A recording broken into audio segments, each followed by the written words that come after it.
Esta exposición, que se extenderá por más o menos un término de 50 minutos, no es sino fruto, y lo aclaro desde el comienzo, no es sino fruto de un encargo que muy amablemente nos ha hecho Fasecolda y que tiene que ver con la identificación de las situaciones problemáticas a las que se enfrentan las compañías de seguros, cuyas pólizas se ven vinculadas a procesos de responsabilidad fiscal tanto en la Contraloría General de la República como en las Contralorías de los órdenes territoriales.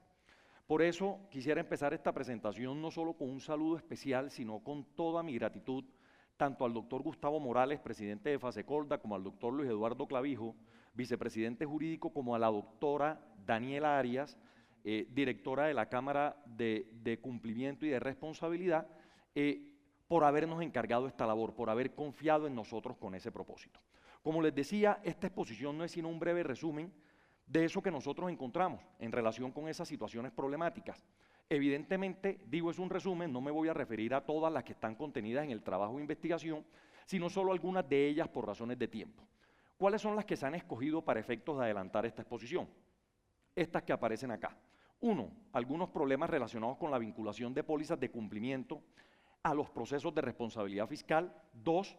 Problemas relacionados con el hecho de que en muchas ocasiones las compañías aseguradoras se ven expuestas a procesos, a distintos procesos en donde se estudian los mismos hechos con el mismo propósito.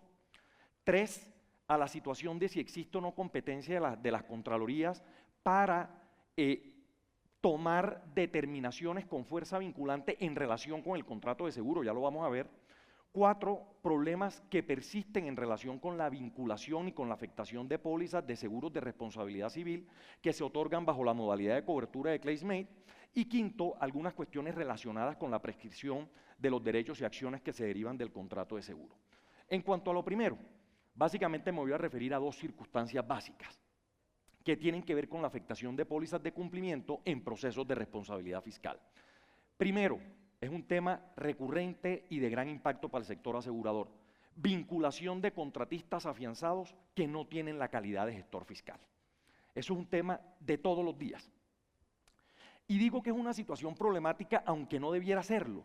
¿Por qué insisto en que no debiera serlo? Si ustedes revisan el artículo 5 de la Ley 610 de 2000, allí aparecen cuáles son los elementos constitutivos de eso que se denomina responsabilidad fiscal. Y pueden advertir con facilidad que uno de los elementos constitutivos de la responsabilidad fiscal es que existe una conducta dolosa o gravemente culposa atribuible a una persona que realiza gestión fiscal. La lectura del artículo 5 con toda claridad que nos indica que si no se realiza gestión fiscal, si no se tiene la condición de gestor fiscal, no se puede ser responsable fiscal. Ahora, si eso es así de claro, ¿por qué se presenta la problemática que estamos identificando? Hay que reconocer que hay otras normas de la Ley 610 que pueden generar algún tipo de confusión. Una de ellas es el artículo 1 de la misma. ¿Qué dice ese artículo 1? Básicamente nos trae la noción del proceso de responsabilidad fiscal. Nos dice que es un proceso de responsabilidad fiscal y nos dice que es un conjunto de actuaciones administrativas que adelantan las contralorías para determinar y establecer la responsabilidad de los servidores públicos y de los particulares cuando en el ejercicio de la gestión fiscal o con ocasión de esta generan un daño al patrimonio del Estado. Entonces, con base en eso, hay quienes han dicho, y eso es normal en los entes de control, que se nos diga: oiga, pero no solo es responsable fiscal quien, realizando gestión fiscal, genera un daño, sino quien, con ocasión del ejercicio de la gestión fiscal, genera un daño. Ahí hay dos situaciones fácticas distintas. Ahora, ante esa interpretación, pues por supuesto que en su momento se demandó la expresión con ocasión de ese artículo 1 ante la Corte Constitucional. Y lo cierto es que, aunque para mi gusto la Corte en la sentencia C480 de 2001 aclara el tema, lo cierto es que hay unos párrafos que agregan un poquito de confusión a esta materia. Aquí les cito uno que ordinariamente los entes de control le citan a uno en los autos de apertura, de imputación y en los fallos con responsabilidad fiscal. Nos dicen: la gestión fiscal es susceptible de operar como circunstancia u oportunidad para ejecutar o conseguir algo a costa de los recursos públicos. Entonces, pareciera, si uno lee ese texto descontextualizado, que la Corte lo que me está diciendo es: no solo es responsable el gestor fiscal, sino aquel que, sin ser gestor, se aprovecha de la gestión fiscal realizada con alguien más para generar un daño al patrimonio del Estado. Si uno lee la sentencia completa, a mi juicio esa conclusión no es correcta, pero es común, insisto, en que se citen estos párrafos para decir no solo es responsable fiscal quien en desarrollo de la gestión fiscal causa un daño, sino también quien se aprovecha o utiliza como oportunidad la gestión fiscal de alguien más para generar un daño al patrimonio público. A mi juicio, en cualquier caso, cualquier confusión al respecto ha quedado hoy en día superada en derecho colombiano. ¿Por qué? Fíjense lo que pasa en el año 2022. Se expide la ley 2195 de ese año y en el artículo 37 miren lo que se quiso incluir. Se dijo, los particulares que participen, concurran, incidan o contribuyan directa o indirectamente en la causación de daños al patrimonio público, así no sean gestores fiscales, pueden ser declarados responsables fiscales por la Contraloría. Entonces, casi que con la ley 2195 se quiso insistir en que no solo es responsable fiscal quien en desarrollo de esa gestión genera un daño, sino también que quien, sin ser gestor, contribuye en la producción del daño al patrimonio público. Esta norma fue demandada y en buena hora la Corte Constitucional, mediante sentencia C-438 de 2022, aclaró la situación por completo y dijo lo siguiente. 1. En Colombia solamente puede ser responsable fiscal el gestor fiscal. Para ser responsable fiscal hay que causar un daño al patrimonio público en desarrollo o en ejercicio de la gestión fiscal. Así de claro es el asunto. Pero además aclaró qué significa ser gestor fiscal. Y nos dice que son gestores fiscales, 1, los servidores públicos y 2, los particulares que por habilitación legal, habilitación administrativa o habilitación contractual terminen manejando recursos o bienes del Estado. Y que tengan capacidad decisoria sobre los mismos. Entonces, cuando uno le preguntan si un contratista del Estado es gestor fiscal, ¿qué tendrá que contestar? Depende. Si por virtud del contrato se le entregan recursos y bienes del Estado para que los maneje y se le otorga capacidad de decisión en relación con los mismos, será gestor fiscal y podrá ser declarado responsable fiscal. Si por virtud del contrato no se le entregan bienes con ese propósito o no se le da capacidad de decisión en relación con esos recursos, entonces no podrá ser gestor fiscal y en ese sentido no podrá ser responsable por sustracción de materia. Hay algunas sentencias del Consejo de Estado que refuerzan esa interpretación, algunas de ellas incluso anteriores a la sentencia C-438 de 2022. Por ejemplo, vean esta de 12 de noviembre de 2015. ¿Qué nos dice esta sentencia? Aquí básicamente el Consejo de Estado está evaluando si un contratista que fue declarado responsable fiscal podía ser declarado responsable fiscal por su condición de gestor o si definitivamente no lo era. ¿Y qué nos dice el Consejo de Estado? Revisa el objeto del contrato y dice, el objeto del contrato no fue la transferencia de recursos o de fondos o de bienes de propiedad de la contratante a la contratista. Eso no es lo que pasó en este contrato. ¿Cuál era el objeto del contrato? La ejecución material de unas labores específicas y el suministro de equipos a cargo del contratista. Y en ese sentido, ese contratista no puede ser gestor fiscal. ¿Qué me está diciendo el Consejo de Estado allí? Yo no soy gestor fiscal como contratista por cuenta de que me encarguen la confección de una obra material. Yo no soy gestor fiscal como contratista porque me encarguen el diseño de una obra. Yo no soy gestor fiscal como contratista porque me digan que tengo que suministrar equipos. No, yo solo seré gestor fiscal si por virtud del contrato me entregan recursos, bienes o fondos del Estado para que los maneje y para que decida sobre los mismos. Si no, no puedo tener esa condición. Ahora, más adelante miren lo que dice esta sentencia. Los dineros pagados por el IDEA lo fueron a título de pago por la retribución de una obligación cumplida por la actora, pero no lo fueron porque la contratista hubiera recibido los dineros como una administradora de esos fondos. ¿Qué hace el Consejo de Estado ahí? Le cierra el paso a una tesis de la Contraloría. La Contraloría en muchos de sus procesos de responsabilidad fiscal, ¿qué dijo? Dijo, oiga, pero es que a usted como contratista le pagan, lo remuneran o lo retribuyen con recursos que son públicos. Sí, claro, aquí no estamos descubriendo nada. Eso es así. Entonces es gestor fiscal de esos recursos. ¿Qué está diciendo el Consejo de Estado? Yo no soy gestor fiscal de la remuneración que me pagan, ni de la retribución que me pagan, ni del precio del contrato, no. Cuando a mí me pagan o me remuneran, no me están convirtiendo en administrador de unos fondos públicos. Eso no me hace gestor fiscal. De hecho, el Consejo de Estado dice, si eso fuera así, entonces todos los contratistas del Estado son gestores fiscales y eso no tiene ninguna razón de ser. A pesar de que eso es así, hoy en día las compañías de seguro y seguramente los que tienen contacto con estos temas lo padecerán permanentemente, se encuentran con una cantidad de condenas fiscales en contra de contratistas que no son gestores fiscales. El señor tenía que construir la obra, pero la dejó en el 70%.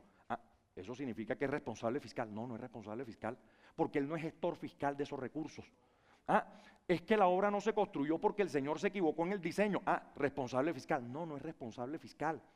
El contratista fue y celebró un contrato adicional que no tenía por qué celebrarse.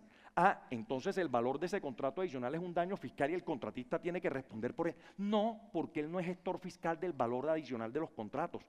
Miren hasta dónde ha llegado la Contraloría. Este caso particular que tengo acá, que lo viví de primera mano, básicamente la entidad pública celebra un proceso licitatorio para buscar una compañía aseguradora con la que celebrar un contrato de seguro de vida para amparar la vida de 40 funcionarios suyos. ¿Por qué lo hizo? Porque había unas normas legales y reglamentarias que establecían un beneficio laboral para esos empleados. ¿Cuál era el beneficio laboral? Que su entidad iba a pagar un seguro de vida para ellos. Aparece la Contraloría en vigencia del contrato y dice, oiga, me acabo de dar cuenta que de estos 40 funcionarios hay 10 que no tienen el beneficio. Hay 10 que no tienen derecho a eso. Entonces, el que organizó ese proceso licitatorio, ordenador del gasto, es responsable fiscal por el valor de la prima que está pagando. Y también es responsable fiscal la aseguradora que está recibiendo ese valor. ¿De dónde la aseguradora es gestora fiscal de los recursos que está ejecutando la entidad a ese respecto? Por más que la prima evidentemente se está pagando con recursos públicos, eso no tiene ninguna razón de ser. Yo creo que aquí definitivamente hay que insistir mucho en que no tiene ninguna razón de ser que sigan vinculándose contratistas afianzados que no tienen la condición de gestor fiscal a estos procesos y que sigan siendo condenados y afectando pólizas de cumplimiento en ese contexto. El segundo asunto con el que quiero mirar con ustedes y que tiene que ver con pólizas de cumplimiento, con afectación de pólizas de cumplimiento en este tipo de procesos, tiene que ver con la afectación del amparo de buen manejo y correcta inversión del anticipo por la no amortización del mismo. Eso es otro axioma que está manejando la Contraloría y también se maneja en procesos sancionatorios contractuales, y es que donde encuentra un anticipo no amortizado dice hay que afectar el amparo de buen manejo y correcta inversión. Para los que no están familiarizados con este tema, doy un poco de contexto. En materia de contratación estatal en Colombia, ¿qué ocurre? ¿Qué es el anticipo? Pues su nombre lo indica, es un recurso que se entrega anticipadamente al contratista. Pero ¿qué particularidad tiene? Podría decir que son varias, pero me voy a referir a dos. Una de ellas, ese recurso nunca deja de ser público a pesar de que se le entrega al contratista. Nunca deja de ser público, eso está claro en la jurisprudencia colombiana. Dos, esos recursos tienen destinación específica. ¿Cuál es la destinación específica de esos recursos? La ejecución del contrato. Entonces, lo normal es que en los contratos estatales que contienen anticipo, exista un documento que hace parte del contrato que se llama Plan de Manejo y Correcta Inversión, en donde se detalla con toda la precisión del caso qué es lo que se va a hacer con ese recurso y en qué momento se va a hacer. Aquí le entrego 100 pesos, 10 son para hacer gestión predial, 10 es para pagar nómina, 10 es para pagar materiales, etcétera, etcétera, etcétera. Ahora, por supuesto que puede haber incumplimientos de ese plan de manejo, y si hay incumplimientos de ese plan de manejo, ¿qué ocurre? Se puede generar un perjuicio a la entidad. Y es evidente que el legislador pretende que las entidades se protejan frente a ese tipo de incumplimientos y entonces mete dentro de la póliza de cumplimiento del contrato estatal un amparo que se llama de correcto manejo y de inversión del anticipo. ¿Vamos? ¿Y que se afecta cuándo? Precisamente cuando el anticipo no se maneja como debe manejarse. Ahora, ¿cómo lo expresa la ley? Básicamente diciendo, yo le cubro o se van a cubrir los perjuicios que se causen a la entidad por la apropiación indebida del anticipo, por el uso indebido del anticipo o por la no inversión del mismo. Cuando se den cualquiera de esas tres situaciones, la póliza de seguro de cumplimiento puede afectarse en cuanto a ese amparo se refiere. Sin embargo, ¿con qué se encuentra uno? Con que ni en la ley y en la mayoría de las pólizas no se dice que se cubra la no amortización del anticipo. Pero la problemática a la que uno se enfrenta es que todo el tiempo se enfrenta a la afectación de ese amparo por razón de la no amortización. Y eso, como vamos a ver, no tiene sentido en ninguna clase. ¿Por qué lo digo? Pues para saber por qué no tiene sentido, para los que no están relacionados con estos temas, hay otros que seguramente esto les parecerá absolutamente elemental, les explico cómo se amortiza un anticipo, qué significa eso de amortización del anticipo. ¿Eso qué es? Aquí tengo un ejemplo absolutamente sencillo. Tengo un contrato que vale 100 pesos y le digo al contratista, le voy a entregar 50 anticipadamente. Y este contrato va a durar 10 meses y usted me va a facturar cada mes el 10% del valor del contrato. Y entonces, lo que debe ocurrir de acuerdo con el contrato es que yo empiezo la ejecución de mi obra. Y cuando se acaba el primer mes que voy en el 10%, voy donde el interventor y le digo, señor interventor, aquí tengo el 10% de ejecución de obra. El señor va y dice, sí, certifico que eso es así. Me entrega un certificado y con ese certificado voy a la entidad y digo, facturo 10 pesos del valor del contrato. ¿Y qué hace la entidad con esos 10 pesos? Me paga 5. Y los otros 5, ¿qué me dice la entidad? Usted va a amortizar anticipo ahorita. Yo no se los pago, ¿por qué? Lo voy a cruzar con este valor que le pagué anticipadamente. Le faltan 45. Y esa operación ocurre mes a mes. Esto para decirles que para yo amortizar, ¿qué tengo que hacer? De alguna manera tengo que facturar. De alguna manera tengo que facturar.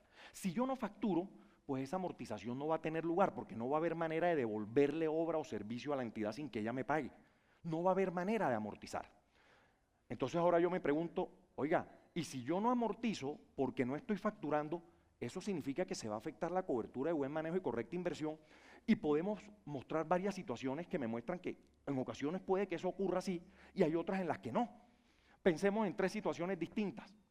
Empiezo a ejecutar el contrato, llego con mi 10% donde el interventor y el interventor me dice, usted no está cumpliendo con las especificaciones contractuales, no le doy el visto bueno, no puedo facturar. Supongamos que el interventor tiene razón, no amorticé, estoy incumplido, sí estoy incumplido. Oiga, ¿se tiene que afectar el amparo de buen manejo y correcta inversión? No. Yo lo que no estoy dando es unas especificaciones contractuales, ni me apropié el anticipo, ni he dejado de utilizarlo, ni lo estoy utilizando para otra cosa. Entonces no tiene nada que ver en ese evento la no amortización con las situaciones que están cubiertas por ese amparo en particular. Piensen en una situación adicional, empiezo a construir. Oiga, me encontré con una falla geológica y en este contrato el riesgo geológico es de la entidad. ¿Puedo facturar? ¿Qué voy a facturar si no puedo ejecutar obra porque hay una falla geológica? Estoy amortizando. ¿Cómo voy a amortizar si no puedo facturar? ¿Hay un incumplimiento imputable al contratista? No, ni siquiera. Entonces puede que no esté amortizando y ni siquiera esté incumplido. O también puede ocurrir, pensemos en una tercera situación, me entregan mis 50 pesos de anticipo, los cojo y me los apropio indebidamente. Me voy con mi anticipo. 50 pesos me robé. ¿Vale? Y como me robé 50 pesos, ni siquiera empiezo a ejecutar obra. ¿Puedo amortizar? No. Ahora, el día que uno llega acá y diga, oiga, Armando, pero es que usted tenía que tener por lo menos amortizado esos 5 pesos de acuerdo con el cronograma contractual. O sea que el perjuicio son 5, no, el perjuicio son 50 que ya me robé. Esto para bien o para mal es la manera en que debería funcionar. A pesar de esto que estoy explicando, con lo que uno se encuentra en los procesos es que la Contraloría ordinariamente dice, hay un anticipo que no está amortizado por 20, entonces 1, hay incumplimiento contractual, y ya vimos que eso no son sinónimos, y 2, el perjuicio es 20. Como si el daño indemnizable equivaliera a esa circunstancia. Paso al segundo gran tema que quería revisar con ustedes, que tiene que ver con que se discuten, con que las compañías aseguradoras afrontan procesos por los mismos hechos y con el mismo propósito. Seguramente acá a algunos les habrá tocado que una aseguradora de cumplimiento está en un proceso sancionatorio contractual en donde se está diciendo que el contratista incumplió el contrato por los hechos A, B y C, y que por eso hay que hacer efectiva la garantía de cumplimiento. Y al mismo tiempo tiene un proceso en la Contraloría en donde la Contraloría está revisando ese contrato y dice, es que el contratista incumplió por A, por B y por C, y hay que hacer efectiva aquí también la garantía de cumplimiento. 2 procesos administrativos con el mismo propósito. O también les habrá tocado seguramente que, para salirnos del tema de cumplimiento, una entidad pública cualquiera demanda a una compañía aseguradora en un proceso judicial o arbitral y demanda a la compañía aseguradora diciendo, compañía aseguradora, aquí hay un siniestro, págueme la obligación indemnizatoria. Y resulta que al mismo tiempo está la Contraloría evaluando ese mismo hecho y verificando si esos hechos dan lugar al surgimiento de la obligación indemnizatoria de la compañía. Y entonces uno se enfrenta a la situación de que hay ocasiones en donde se pueden existir dobles condenas por los mismos hechos, o pueden existir decisiones absolutamente contradictorias. El juez del contrato dijo, oiga, no, aquí operó una exclusión, ese hecho no está cubierto, y la Contraloría en proceso separado dice, no, para mí no operó la exclusión, hay que pagar. Imagínense el tamaño del problema y el impacto que eso genera sobre el sector asegurador, ¿vale? Ahora, ¿por qué se presenta eso? Y son de esas cosas que se dicen con mucha frecuencia y a veces no se analizan de manera correcta. Artículo 4 de la Ley 610. La responsabilidad fiscal es autónoma, independiente y se entiende sin perjuicio de cualquier otra clase de responsabilidad. Entonces, la respuesta está en la autonomía de la acción fiscal y del proceso de responsabilidad fiscal. Y eso no se niega, ahí está el artículo 4 de la Ley 610 que lo dice de manera expresa. La pregunta es cuál es el alcance de eso qué significa. Esto está diseñado para casos como el que les voy a describir a continuación. Yo soy un servidor público y tengo unos recursos, soy un verdadero gestor fiscal, tengo unos recursos bajo mi administración y resulta que me los apropio indebidamente. ¿Puedo estar sujeto a un proceso penal por peculado o por apropiación y puedo resultar condenado? Pues sí. ¿Puedo afrontar al mismo tiempo un proceso en la Procuraduría en donde seguramente se va a imponer una sanción disciplinaria de destitución? Sí. Y al mismo tiempo puedo afrontar un proceso de responsabilidad fiscal en donde la Contraloría busca que yo resarce el patrimonio del Estado, el daño que le generé por cuenta de apropiarme indebidamente esos recursos, también. Eso no se discute. Y por eso hay profusa jurisprudencia de la Corte Constitucional diciendo en esos casos no se violenta el principio del non bis in idem. ¿Por qué? Porque los órdenes jurídicos que pretenden hacerse cumplir por virtud de cada uno de esos procesos que son autónomos e independientes, busca la tutela de intereses distintos. Y entonces yo puedo ser condenado penal, condenado disciplinario y condenado fiscal. La pregunta es, ¿esa situación que acabo de describir es equiparable con la de la aseguradora que en un proceso administrativo y en un proceso judicial revisa los mismos hechos o afronta los mismos hechos, las mismas imputaciones para efectos de establecimiento de una obligación indemnizatoria a su cargo? A mi juicio la situación es completamente distinta. Y entonces acá le muestro lo que pasa en muchos casos. Me ha pasado en lo personal. Liquidación del contrato estatal. Hay un tribunal de arbitramiento o un proceso judicial en donde el juez va y liquida el contrato estatal. Y liquidando el contrato estatal dice, oiga, estas son las cuentas del contrato y el contratista le debe 10 pesos a la entidad estatal. O de pronto dice, no, es la entidad estatal la que le queda debiendo al contratista, porque el contratista no incumplió y aquí no hay nada que condenar. Y como no tengo nada a lo que condenar, la compañía aseguradora se le exonera. Y entonces va uno a la Contraloría en donde se está discutiendo el mismo proceso. Entonces uno dice, oiga, ¿tiene sentido que la Contraloría siga revisando ese contrato cuando hubo una liquidación judicial? ¿Dónde está el valor de la cosa juzgada? ¿Tiene eso algún sentido en el orden jurídico colombiano? La respuesta rotunda a mi juicio es no, no tiene ninguna razón de ser. ¿Vale? Sin embargo, ¿qué hace uno? Uno va a la Contraloría y hoy en día, ¿qué está pasando cuando uno llega con el fallo judicial? Oiga, Contraloría, mire, hay una cosa que se llama cosa juzgada, aquí se la entrego y solo me voy a referir a la cosa juzgada. Podríamos hablar de otras instituciones, el principio indemnizatorio, el pleito pendiente, la pérdida de fuerza ejecutoria, los actos administrativos, pero me concentro en uno de los claros, la cosa juzgada. Mire, ya un juez dijo que no soy responsable, ya un juez liquidó el contrato estatal. ¿Y qué nos ha venido diciendo la Contraloría recurrentemente? Que le da valor probatorio a lo que yo le llevo. Y la pregunta es, ¿eso de darle valor probatorio resuelve el problema? A nuestro juicio no. Aquí lo que debería aplicar sería la cosa juzgada. Lo que debería decir la Contraloría es, me atengo al fallo judicial y hace una cuestión que está resuelta. Sin embargo, ¿qué dice? Le voy a dar valor probatorio. ¿Qué significa darle valor probatorio? Que pues tendré que evaluar. Y de pronto estoy de acuerdo con eso que se dijo allá en ese tribunal de arbitramiento, o de pronto no estoy de acuerdo porque la acción fiscal es autónoma e independiente. Además, como si lo que se ejerce en contra de la compañía aseguradora fuera una acción de carácter fiscal. ¿Vale? Tercer asunto, este es un tema bien importante y tiene que ver con si las Contralorías son competentes para pronunciarse sobre cuestiones atinentes al contrato de seguro. Ustedes saben que el contrato de seguro, por múltiples razones, puede verse afectado en su validez, en su existencia, en su eficacia o incluso en su supervivencia o en su subsistencia, por múltiples razones. Lo que uno se pregunta es, dentro de los procesos de responsabilidad fiscal, ¿yo puedo alegar cosas como esta? Es que el contrato terminó porque se incumplió una garantía de aquellas que deben cumplirse con posterioridad a la celebración del contrato y los hechos que usted investiga son posteriores, Contraloría. Entonces no están cubiertos. ¿Será que la Contraloría puede reconocer en su fallo, oiga, sí, efectivamente aquí hubo un incumplimiento de una garantía de la entidad afectada y como hubo un incumplimiento y se está dando efectivamente esa situación que usted está planteando, no puede haber condena? Esa es una gran pregunta. ¿Qué ha dicho la Contraloría? Como pasa en muchos temas, y acá el problema es que en algún momento uno tiene que decidirse qué hace. Si al fin entiende que eso sí es posible o si entiende que definitivamente no lo es. ¿Qué ha pasado? Las respuestas de la Contraloría han sido inconsistentes. Aquí les traigo dos ejemplos. Este es uno, ¿vale?, que nos pasó en este proceso de responsabilidad fiscal, o lo encontramos en este proceso. La compañía aseguradora le dice a la Contraloría, oiga, aquí no hubo una notificación oportuna de la agravación del estado del riesgo y por eso el contrato terminó. Luego, los hechos que usted está investigando no están cubiertos.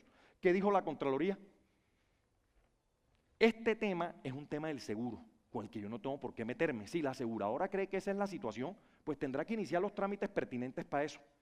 Entonces uno dice, bueno, entonces no van a decir nada en relación con el contrato de seguro. Pero ustedes recordarán mejor que yo cosas como esta, que durante muchos años la Contraloría decía, es que el sistema de cobertura de claims made es ineficaz. ¿Por qué? Porque vulnera el orden público, porque vulnera el interés público. Y como es ineficaz, para mí esos pactos es como si no existieran. Voy a tratar las pólizas como si fueran de ocurrencia. O alguno acá se acordará de nuestra famosa historia del caso de ingreso seguro, de agroingreso seguro. ¿Qué pasó cuando todas estas compañías del sector agrario fueron a buscar pólizas de seguro? Pues que las compañías aseguradoras, después de que se había destapado el escándalo, dijeron, pues ya esos son hechos ciertos, pues van a quedar excluidos de cobertura. Y aparecía por allá en las pólizas, excluyo agroingreso seguro. ¿Y qué hizo la Contraloría? Dijo, eso es una cláusula abusiva. Entonces, en unos casos dice, no tengo nada que ver con el seguro, y en otros casos sí, analiza el seguro para decir hay unas cláusulas que son ineficaces de pleno derecho. A mi juicio, ¿cuál es la solución que da el orden jurídico? Ya uno mirará si es la más conveniente o no. En relación con los temas de nulidad, pues las normas que hacen referencia a las declaraciones de nulidad en Colombia lo que nos dice es que la nulidad es de declaración judicial. Entonces, si uno como compañía aseguradora entiende que hay una situación que está afectando la validez del contrato de seguro, pues lo que tiene es que formular una demanda ante el juez del contrato para que se declare la nulidad. Otra cosa es cómo hace valer uno eso en el marco del proceso de responsabilidad fiscal o con posterioridad, que eso puede tener algunas discusiones. Ahora, las cuestiones que el orden jurídico no dice que deban ser de declaración judicial, uno tendría que entender, puede alegarlas en el proceso de responsabilidad fiscal y la Contraloría debiera reconocerlas si es el caso. ¿Vale? Si es el caso, yo creo que eso es una cosa en la que hay que insistir. Eso es una cosa en la que hay que insistir. Lo dejo por ahí. Cuarto asunto, problemas relacionados con la vinculación y afectación de pólizas de seguros de responsabilidad civil que operan bajo la modalidad de cobertura de claims made. Aquí, para los que no están familiarizados con este tema, básicamente uno puede decir, han existido dos etapas en el derecho colombiano. Una etapa antes de la expedición de la circular número 05 de 2020 del Contralor General de la República y otra etapa posterior a la expedición de esa circular. ¿Qué pasó antes de la expedición de la circular? Ya lo anticipé hace un momento. ¿Qué decía la Contraloría? Es una modalidad de cobertura que no es válida en derecho colombiano. Las cláusulas que la contemplan son ineficaces de pleno derecho. Todas esas pólizas que usted me traiga de claim made acá, yo las voy a evaluar como si fueran de ocurrencia. Para mí no existe ese pacto. Así de sencillo. ¿Vale? ¿Qué ocurre en el año 2020? El Contralor General de la República dicta una circular, la 05 de 2020, que es una circular de servicio. ¿Eso qué significa? Que es una circular por virtud de la cual el Contralor le da una instrucción o instruye a sus subalternos en relación con ciertos temas. Entonces, básicamente se la dirige a quienes fallan los procesos de responsabilidad fiscal y les dice, los procesos de responsabilidad fiscal ustedes tienen que fallarlos con estas instrucciones. ¿Qué pasa en materia de seguros? Dice ahí la circular, oiga, ¿sabe que si es válido ese tema de las modalidades, de eso que se llama de claims made? Eso va a ser válido. Téngalo en cuenta, funcionario, si es que hay que tenerlo en cuenta. 2, propugna por la no acumulación de vigencias. Oiga, afecte la póliza teniendo en cuenta claims made y verifique bien cuál es la vigencia que tiene que afectar. No tiene por qué acumular indiscriminadamente. Pero en últimas o en general, que es lo que uno ve en la circular, y por eso a mí la circular me parece bien positiva, la circular propugna por la aplicación del contrato de seguro. De alguna manera lo que dice es, las aseguradoras no son responsables fiscales. Las aseguradoras responden conforme al contrato. ¿Vale? Y si la aseguradora responde conforme a su contrato de seguro, pues hay que estarse a lo que dice en el contrato para efectos de establecer su responsabilidad. No puede ser de otra manera. Entonces, por eso esta circular se tomó o fue de muy buen recibo en el sector asegurador. Sin embargo, lo que hemos advertido es que quedan algunas cuestiones que persisten, algunas situaciones problemáticas. Y básicamente tienen que ver con este asunto. Miren lo que pasa acá. La circular dice cuando usted vaya a ver cuál es la vigencia que va a afectar de esa póliza de claims made, puede tomar como vigencia afectarse aquella en donde se dicte el auto de apertura de responsabilidad fiscal o aquella en la que se dicte el auto de vinculación a la compañía aseguradora. ¿Y qué pasa en muchas ocasiones? Como esto nunca puede ser pacífico, pues en muchas ocasiones dictan el auto de apertura en la vigencia 2023 y luego dictan el de vinculación en el acto 2024. Entonces, ¿cuál vigencia se afecta? ¿La de 2023 o la de 2024? Y en muchos casos la posición de la Contraloría no ha sido consistente y lo que hace es que discrecionalmente elige si es 2023 o si es 2024. ¿Vale? Entonces, ¿qué es lo que hemos visto que está pasando en muchos casos? No se tiene en cuenta el clausulado contractual. En muchas ocasiones, más allá de eso, de si debe ser la del auto de apertura, de si debe ser la del auto de vinculación, lo cierto es que hay que estarse al contrato. Si esos autos no constituyen una primera reclamación, y de hecho eso ha sido admitido incluso en conceptos, ahí están en la investigación, hechos por la Oficina Jurídica de la propia Contraloría, si eso no es primera reclamación, yo no puedo afectar la vigencia de ninguno, ni la del auto de apertura, ni la del auto de vinculación. No, tendré que afectar la vigencia de la primera reclamación. No se consideran avisos de circunstancia. Oiga, es que es posible que sí sea una primera reclamación, pero ya la entidad afectada había formulado una reclamación un par de vigencias antes o en la vigencia anterior. Pues allí se determina cuál es la vigencia temporal que hay que afectar.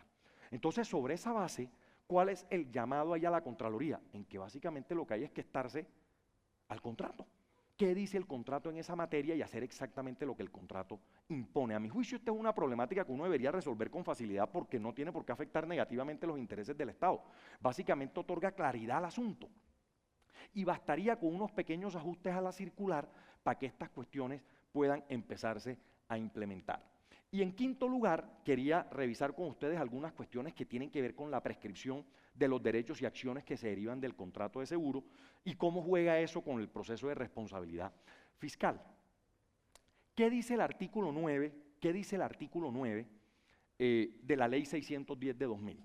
¿Qué dice el artículo 9? Allí en ese artículo 9 se regula el tema de caducidad de la acción fiscal y por otra parte el tema de prescripción de la responsabilidad fiscal. Y yo ahí me permití hacer como una pequeña gráfica sobre cómo funciona ese artículo, como para que veamos un poco qué es lo que me está diciendo la norma. La norma me dice, oiga, a partir del hecho generador del daño al patrimonio público, si el hecho es instantáneo, o del último hecho, o de la cesación de los hechos, si realmente los hechos son de extracto sucesivo o son complejos, yo empiezo a contar el término de caducidad de la acción fiscal, que es un término de 5 años. Oiga, ¿y cómo se interrumpe ese término? Dictando auto de apertura del proceso. Es decir, el ejercicio de la acción fiscal en este caso tiene lugar abriendo el proceso de responsabilidad fiscal. Y cuando se abre el proceso de responsabilidad fiscal, ¿qué se está haciendo? Interrumpiendo ese término de caducidad. Así de sencillo. Ahora, interrumpido el término de caducidad porque se dictó auto de apertura, que es cuando inicia el proceso, se tienen 5 años para que la Contraloría falle el proceso, para que exista fallo en firme. Si no se produce fallo en firme, ¿qué se va a materializar? La prescripción de la responsabilidad. Entonces, fíjense ustedes cómo de alguna manera ese término de prescripción, ¿qué es lo que regula? ¿Qué es lo que me establece? Un término para fallar. Es el término de duración del proceso de responsabilidad fiscal. ¿Vale? Uno es un término que tiene que ver con abrirlo y otro es un término que tiene que ver con fallarlo. En el primer caso hablamos de caducidad, en el segundo caso hablamos de prescripción. Ahora, como estamos hablando de prescripción de los derechos y acciones que se derivan del contrato de seguro, pues nos toca traer a colación el artículo 1081 del Código de Comercio. No me voy a detener en eso, aquí todos conocemos cómo funciona esa norma, pero simplemente la pinto allí para que ustedes vean un poco cuál es la lógica de la misma. Esto es una norma que está diseñada para que me digan, oiga, aquí hay una prescripción ordinaria que cuenta a partir del conocimiento real o presunto de los hechos que dan base a la acción y cómo se interrumpe eso. Con demanda, porque me reconocen la obligación indemnizatoria o porque me hacen un requerimiento en los términos del artículo 94 del Código General del Proceso. Esa es la lógica de eso. Y el término de 5 años de la prescripción extraordinaria, igual, contiene ese elemento objetivo que todos conocemos y es que ya no corre desde el conocimiento real o presunto, sino que corre contra toda clase de personas desde que nace el respectivo derecho y cómo se interrumpe. Igual. Son normas que están diseñadas para que esto ocurra. Y entonces cuando uno le dicen, oiga, pero sabe que las aseguradoras son vinculadas a ese proceso que le pinté antes, entonces ahí dice uno, ¿y ahora qué nos toca hacer? Mire o averigüe usted cómo juegan esos términos del 1081 ahí. ¿Cómo hace usted para meter esos términos allá? ¿Vale? ¿Cómo empujamos para apretar eso ahí? Ese es el problema. ¿Vale? Y ese es un problema, y aquí también uno podría hablar de dos etapas que se presentó durante muchos años. En algún momento el Consejo de Estado fijó una interpretación al respecto, porque las aseguradoras todo el tiempo que hacíamos alegábamos prescripción, prescripción, prescripción, prescripción, y en muchos casos el término de prescripción ordinario, que uno no sabe cómo aplicarlo ahí. Y entonces miren lo que dijo el Consejo de Estado en su momento, con una sentencia que seguramente ustedes conocen, de 17 de junio de 2010. Miren lo que dice el Consejo de Estado, y esto es importante para el contexto. El término de 2 años previsto en la norma, 1081, empezó a correr para la Contraloría General de la República a partir de la fecha en que ésta tuvo conocimiento de los hechos investigados, que bien puede tenerse como tal el 13 de marzo de 2000, fecha del auto de apertura de la investigación fiscal. ¿Ah? Y entonces a partir de ese momento cuenta el término de 2 años y dice, ese término solo se interrumpe con fallo en contra de la aseguradora. Entonces fíjense qué pasa en ese caso. Fíjense el tema. ¿Qué está diciendo el Consejo de Estado? Y esto es importante que lo tengamos en cuenta. 1.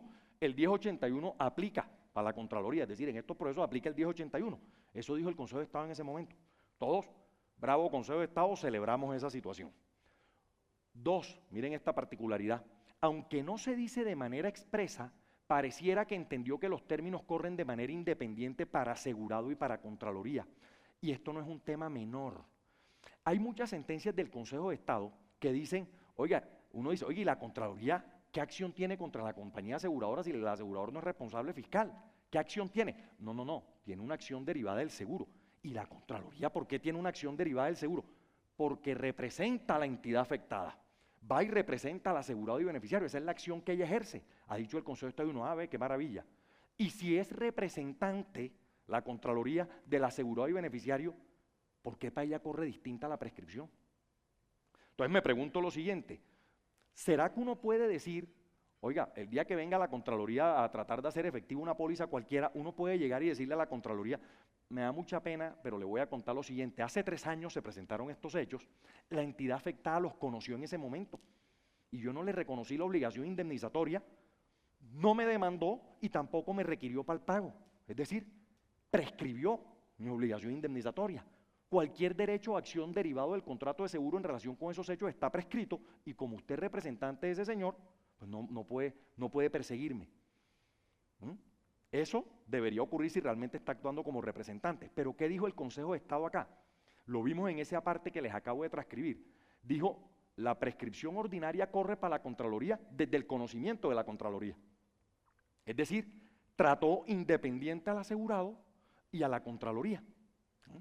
Entonces, por eso digo yo acá, aunque no lo dice de manera expresa, parece que entiende que los términos corren de manera independiente. 3.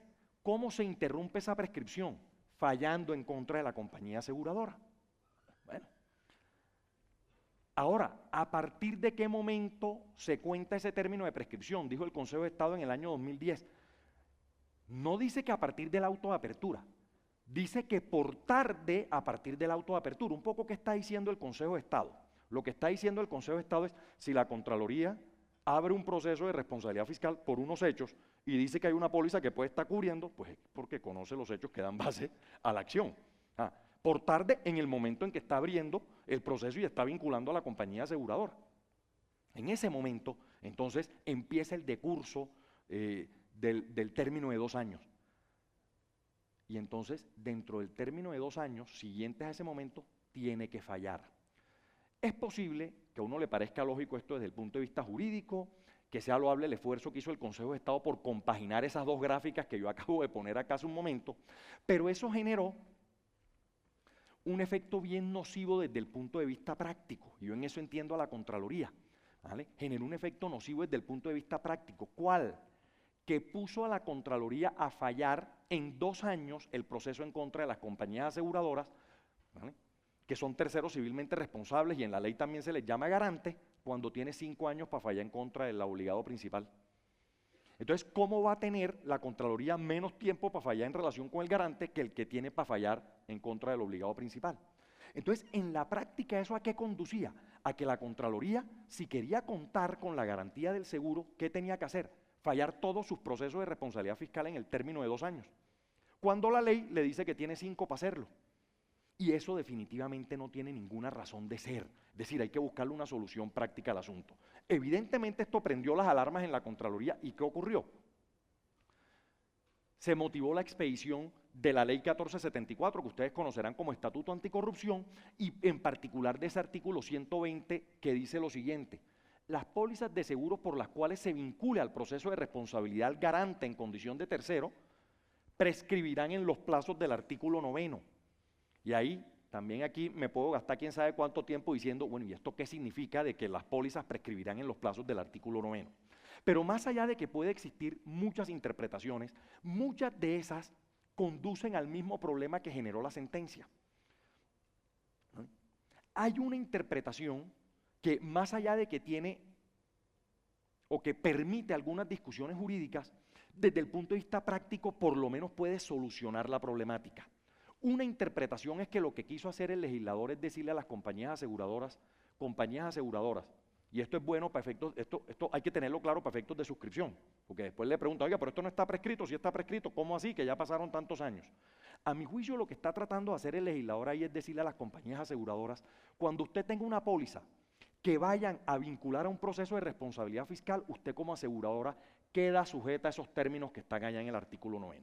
¿Y qué significa que queda sujeta a esos términos? Que la Contraloría tendrá 5 años para vincularla al proceso, para abrirle al proceso, y una vez vinculada tendrá 5 años para fallar. Es decir, la tratará como si fuera un responsable fiscal más, a pesar de que sabemos que no lo es. Porque claro, jurídicamente acá alguien podrá decir, Armando, pero ¿cómo así que se le va a aplicar el término de caducidad de la acción fiscal si es que contra ella no se ejerce acción fiscal? Y sí, pues claro. Pero precisamente eso nos conduciría al problema que estamos tratando o que se está tratando de resolver. Por eso creo que una opción es entenderlo así. Ahora, aún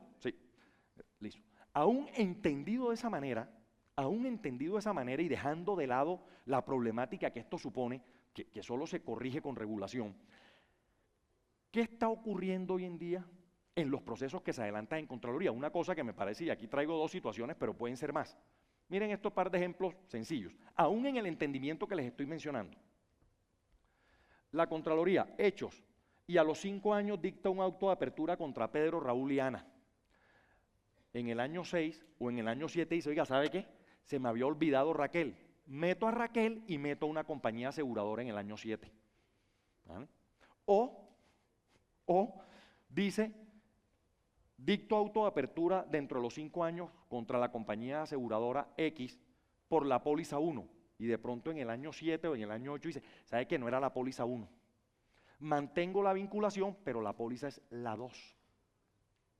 O piense en otro caso que también se ve con frecuencia. Auto de apertura y dice, vinculo al coasegurador A, se le olvida el B. Y en el año 8, oiga, ¿sabe que se me había olvidado vincular al B? Ahora vinculo al coasegurador B. En todos esos casos, ¿qué viene ocurriendo?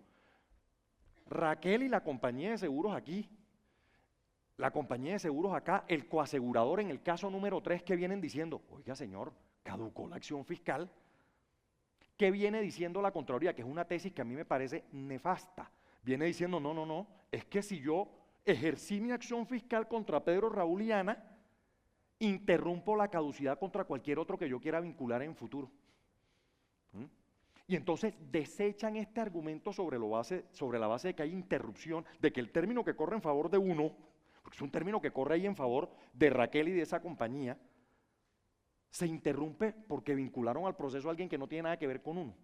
Eso no tiene ninguna razón de ser y eso es una cuestión que también está generando impacto en esta materia y que muchas veces en el escenario del reaseguro no se entiende. Con esto termino, dejo simplemente esos 5 grandes problemas allí planteados, simplemente un poco como para picarles un poquito ahí la curiosidad en relación con los temas de responsabilidad fiscal. ¿Vale? Muchas gracias por su atención. ¿Vale? ¿Vale? Bueno, listo.